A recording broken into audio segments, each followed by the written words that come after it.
কিয়ামতের সময় সব মানুষগুলো যখন ইন্তেকাল করবে, সব জিনেরা যখন ইন্তেকাল করবে, সব ফেরেশতারা যখন ইন্তেকাল করবে, বাকি থাকবে মালাকুল মাউত।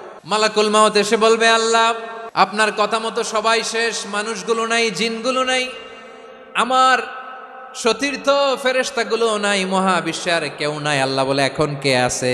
মালাকুল মাউত বলবে, আল্লাহ তুমি আছো আর আমি। তুমি তো আল হাইয়্যু আল কাইয়্যুম, অবিনশ্বর, শাশ্বত, চিরঞ্জীব, কোনোদিন মরবা না, তুমি আছো আর তোমার গোলাম আমি আছি আজরাইল। মহাবিশ্বে কয়জন আছে মাত্র? জোরে বলেন।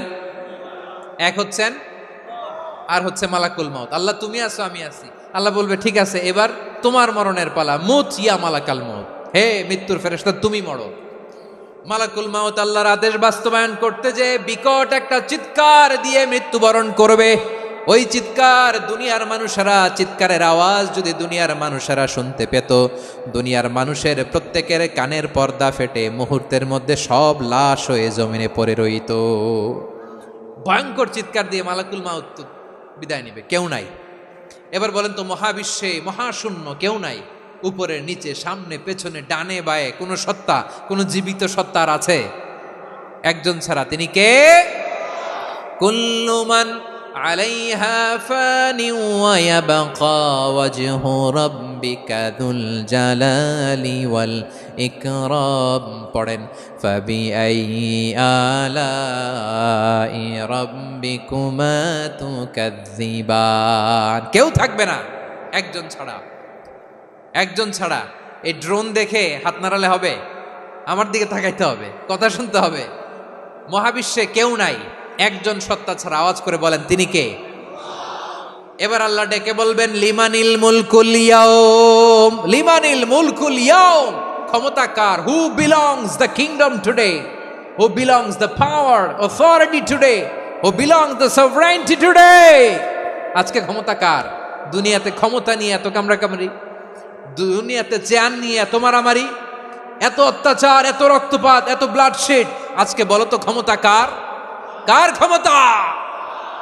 মহাশূন্যে কোনো আওয়াজ নাই, শুধু আমার রবই বলবেন, লিমানিল মুলকুল ইয়াউম। আজকে ক্ষমতা কার? কোনো আওয়াজ নাই, উত্তর দেওয়ার মতো জীবিত কোনো সত্তা নাই, ফলে কেউ উত্তর দিতে পারবে না। আল্লাহ নিজেই প্রশ্নের উত্তর দিয়ে বলবেন, লিল্লাহিল ওয়াহিদিল কাহ্হার। একচ্ছত্র অধিপতি, ক্ষমতার মালিক আল্লাহ ছাড়া কারোর জন্য কোনো ক্ষমতা নাই। চিল্লায় বলেন ঠিক কিনা? তাহলে আর রহমান আর রাহিমের পরে আমরা জানলাম আমার আল্লাহর আরেকটা সুন্দর গুণবাচক নাম হচ্ছে আল মালিক। কি নাম? আল মালিক, মানে দ্য কিং, রাজাধিরাজ, সব রাজার বড় রাজা, মহারাজা। এরপরে 4 নম্বরে আল্লাহ বললেন আল কুদ্দুস, তিনি হলেন আল কুদ্দুস। আল কুদ্দুস মানে হচ্ছে অতি পবিত্র, মহাপবিত্র, the most holy, the absolutely pure, যার কোনো খুঁত নাই। আল্লাহর কোনো খুঁত আছে? তিনি মহাপবিত্র। আল্লাহর পবিত্রতা যখন আমরা বর্ণনা করি, আল্লাহ খুশি হয়ে যান, কারণ তার সত্তার একটা বৈশিষ্ট্য হচ্ছে তিনি আল কুদ্দুস। বারোয়াখালীবাসী আল্লাহর নামটা একটু জপেন না, বলেন আল কুদ্দুস। সবাই আওয়াজ করে আল কুদ্দুস। অতি পবিত্র, তার মধ্যে কোনো অপবিত্রতার ছিটে ফোঁটা নাই। মহাপবিত্র, the most pure, the most holy, অতি পবিত্র। ফেরেশতারা বলেছিল, আল্লাহ আপনি মানুষ কেন বানাবেন? নাহনু নুসাব্বিহু বিহামদিকা ওয়া নুকদ্দিসু লাক। এই যে নুকদ্দিসু কুদ্দুস পাইছেন? তারা বলেছিল, আল্লাহ মানুষ কেন বানাবেন? মারামারি করবে, আমরাই তো ভালো, আমরাই আপনার মহিমা বর্ণনা করি, আমরাই আপনার পবিত্রতা বর্ণনা করি। নুকদ্দিসু লাক, তার মানে আল কুদ্দুস।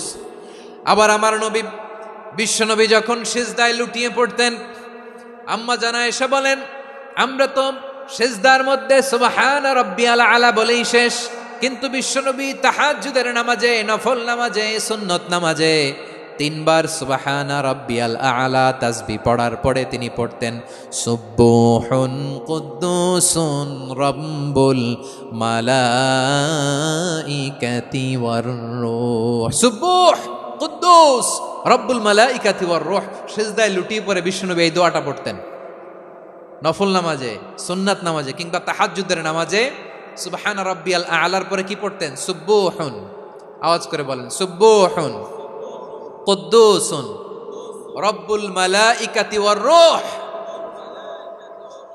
মানে আল্লাহ আপনি প্রশংসিত, আল্লাহ আপনি অতি পবিত্র, আপনি সব ফেরেশতা কুলের রব, ফেরেশতাদের সরদার জিব্রাইলের রব। সুবহানাল্লাহ।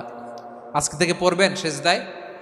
হ্যাঁ, বারোখালীবাসী পড়বেন নাকি? হুজুর নামাজে তো পড়ি না।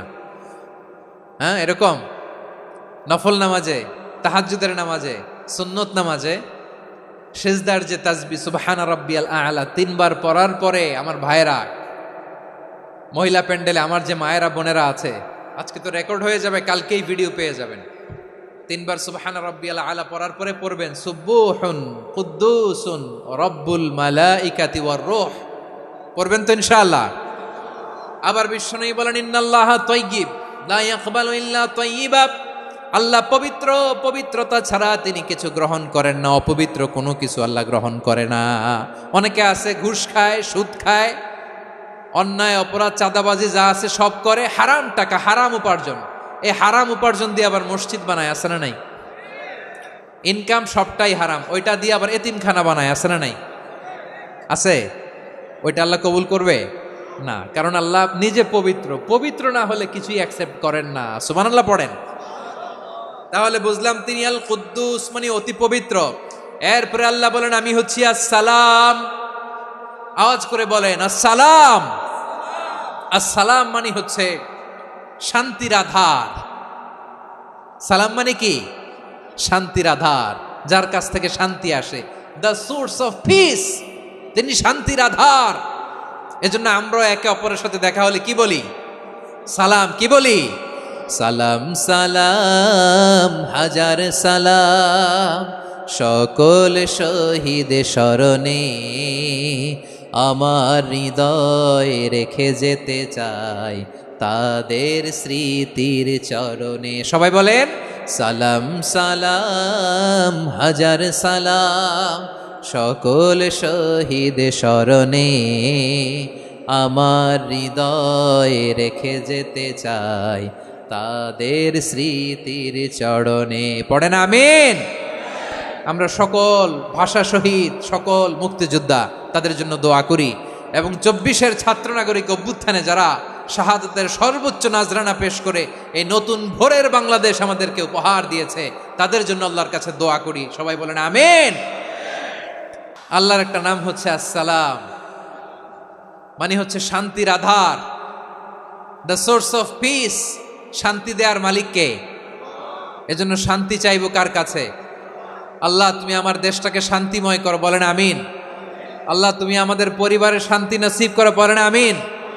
আল্লাহ আমাদের জীবনটাকে তুমি শান্তিময় করো, পড়েন আমিন। এজন্য বিশ্বনবী সালাম ফিরানোর পরে 3 বার পড়তেন আস্তাগফিরুল্লাহ আস্তাগফিরুল্লাহ আস্তাগফিরুল্লাহ। এরপরে বিশ্বনবী পড়তেন আল্লাহুম্মা আনতাস সালাম ওয়া মিনকাস সালাম তাবারাকতা রাব্বানা ইয়া যাল জালালি ওয়াল ইকরাম। ও আল্লাহ আপনি শান্তির আধার, আপনার কাছ থেকে শান্তি আসে, আপনি বরকতময়। এই দোয়াটা পড়েন আপনারা সালাম ফিরানোর পরে, পড়েন না? পড়বেন আজকে থেকে আল্লাহুম্মা আনতাস সালাম ওয়া মিনকাস সালাম তাবারাকতা ইয়া যাল জালালি ওয়াল ইকরাম। আবার জান্নাতের আরেকটা নাম হচ্ছে দারুস সালাম, মানে শান্তির ঘর। জান্নাতের আরেকটা নাম কি? দারুস সালাম। ওই দারুস সালামে আমরা যেতে চাই কি চাই না? আমরা ওই জান্নাতের অধিবাসী হতে চাই কি চাই না? এই বারোয়াখালীর ঐতিহাসিক তাফসীরুল কোরআনের ময়দানে আমরা যেমনি একত্রিত হলাম, আল্লাহর জান্নাতেও যেন আমরা এভাবে একত্রিত হতে পারি। আল্লাহ তুমি কবুল করো। আওয়াজ করে পড়েন আমিন। সালামের পরে আল্লাহ বললেন আল মুমিন। আমার আরেকটা নাম হচ্ছে আল মুমিন। আল মুমিন মানে হচ্ছে নিরাপত্তা দানকারী। আমাদের নিরাপত্তা দেয় কে? নাকি পুলিশ বাহিনী, নাকি বিজিবি, র্যাব, সেনাবাহিনী, হ্যাঁ, নাকি এই যে ফায়ার সার্ভিস? কারা নিরাপত্তা দেয়? আজকের এই প্রোগ্রামের জন্য আমাদের ফায়ার সার্ভিসের ভাইরা অনেক কাজ করেছেন, আমি শুনেছি। ভাইরা স্পেশালি দোয়া চেয়েছেন এবং তাদের একটা সুনাম আছে বাংলাদেশে। জীবনের ঝুঁকি নিয়ে ফায়ার সার্ভিস বাহিনী তারা বিপন্ন মানবতাকে রক্ষা করে, ঠিক কিনা বলেন? আমি ভাইদের জন্য দোয়া করি, এই ফায়ার সার্ভিস ইউনিটকে, এই ডিপার্টমেন্টকে আল্লাহ তাআলা তুমি কবুল করো।